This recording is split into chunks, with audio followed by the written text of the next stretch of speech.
Hi, everybody, and welcome back to class. It's Mark, and today is Monday, April the 4th, opening day of Major League Baseball and the national championship for NCAA basketball tonight, the women's championship on Tuesday, so this is a fun time. Today we're going to take a look at reflecting upon the Toulmin argument and also begin looking at the Rogerian argument. I will say that I heard from many of you regarding the Toulmin argument, and you found it confusing or a little difficult to wrap your head around. That's okay. I, in large part, agree with you. It is not the easiest essay to write, but I'm sure everyone did well. I'm looking forward to reading the versions that you submitted. As of this morning, I haven't done that yet, but I'll get to them as quickly as I can. But I also think you're going to find the Rogerian style of argument a little easier. So in the first essay that you wrote, the classic argument style, you were simply trying to convince someone of the rightness of your point. In the Toulmin argument, you were trying to state why the other side was incorrect, leaving your stance as the only true one. But as you'll see in the Rogerian argument, we're going to get to trying to find common ground and agreement on your issue. So I'm going to jump into class session 12, and we'll see what you have to do there.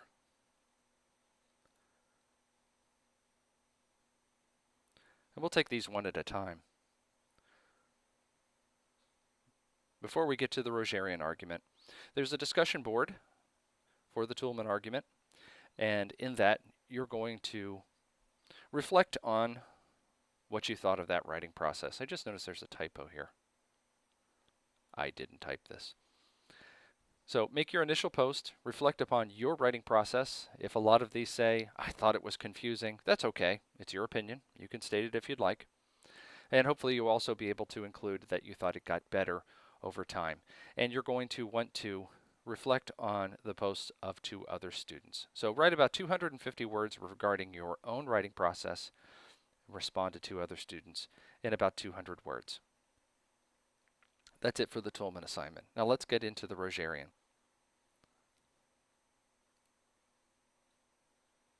I'm not going to spend as much time on this as I will on the other things, but make sure you read through this.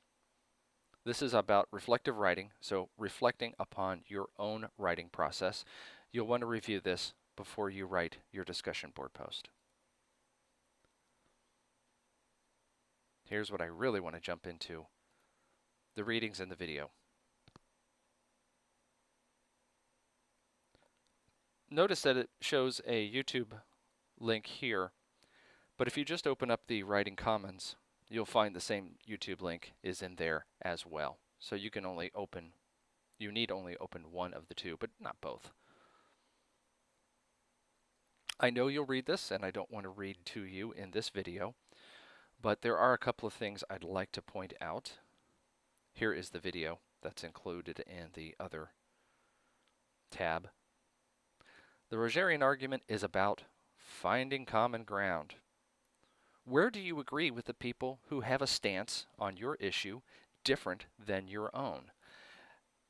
Now, you may disagree with their entire premise, but certainly you will find that they make some comments or hold some opinions that are correct. And in the Rogerian argument, what you're going to do is illustrate where you think the other side from your issue is correct. At the same time, also including where you think they agree with you.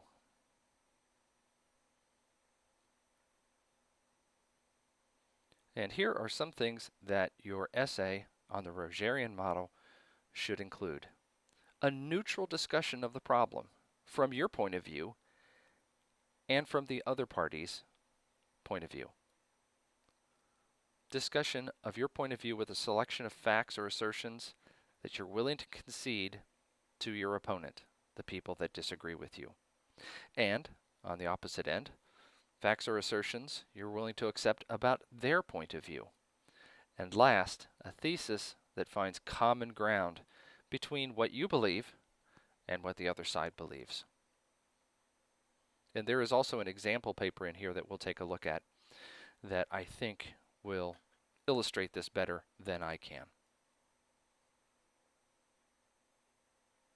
So you're going to retain your same subject that you've been writing about for the first two essays, but in this one, we're going to, again, using the same issue or question or controversy, find out how you and the other side can agree.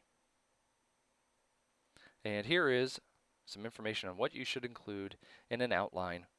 It probably will be easier if you write this first and then build your essay from there. Explain the significance and the scope, again, in neutral terms. What about the other side is valid? What points do they hold that you are willing to concede? How are your assumptions valid? Did you make a mistake in your assumptions? Could be. And last, and most importantly, what consensus can you establish? Now, a good example of that is that you can concede that all sides, regardless of their perspective, agree that this is an issue and that this is a problem. The other thing that's important to remember in writing the Rogerian argument is you have to be as neutral as possible. This is not about convincing everyone that you're right and they are wrong.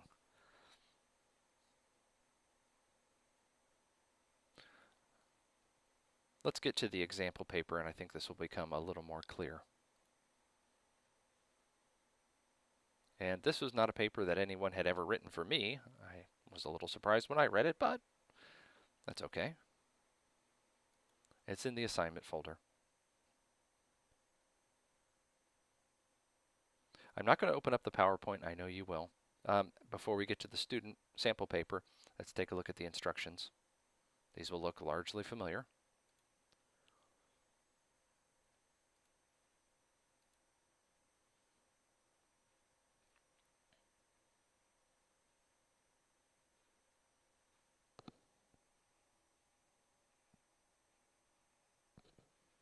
If it ever opens.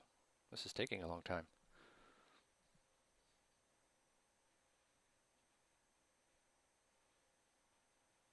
There it goes.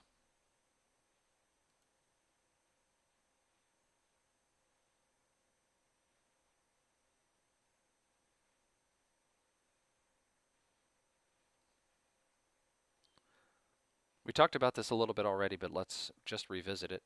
The introduction, describing the issue or the problem. The problem to be resolved giving opposing views. And again, you want to be neutral, not saying I'm right, they're wrong, but that both have a vested interest in the issue. State the issue as a question. And then in the body of the paper, examine the key points that support the opposite side and also your own. And the point of it all is to find common ground using this process. Your paper should be 1,200 to 1,500 words plus works cited, and you'll need at least 5 of those. You can use more if you'd like, and those should be listed on the MLA works cited page. And of course, we're only using MLA, not APA.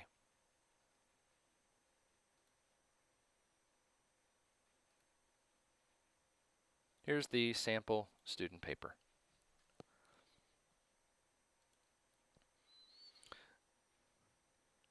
This paper was written about the issue of pornography, believe it or not.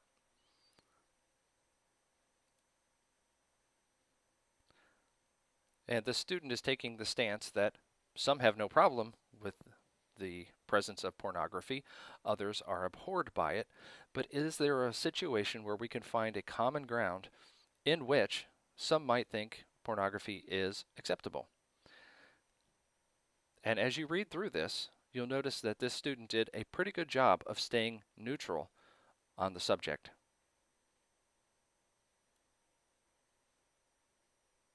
As they state, there will always be those that strongly oppose pornography. However, kept in the right context and shared in an open, honest relationship, it can be a positive aspect, an enhancement to intimacy. It's an interesting paper.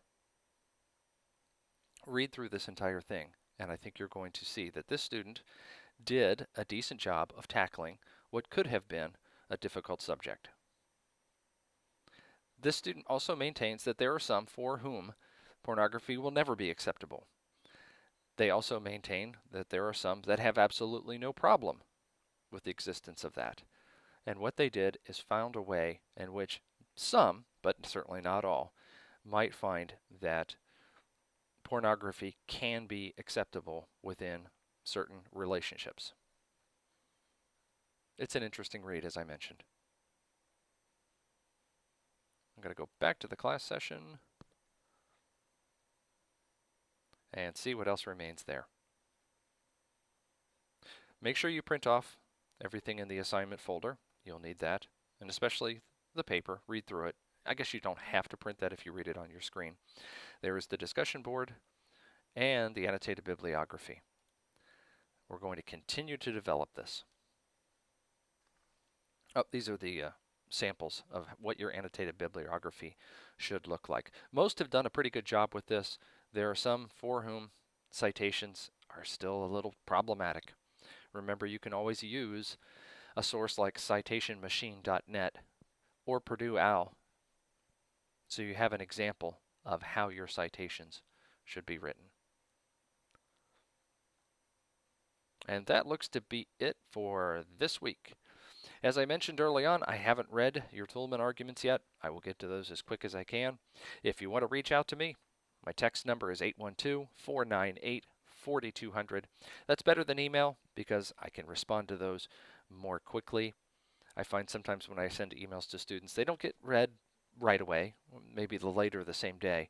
But text is certainly more instantaneous and a better way for us to stay in touch with one another. Of course, you can send me an email if you'd like. If maybe you don't use text on your phone, that's fine.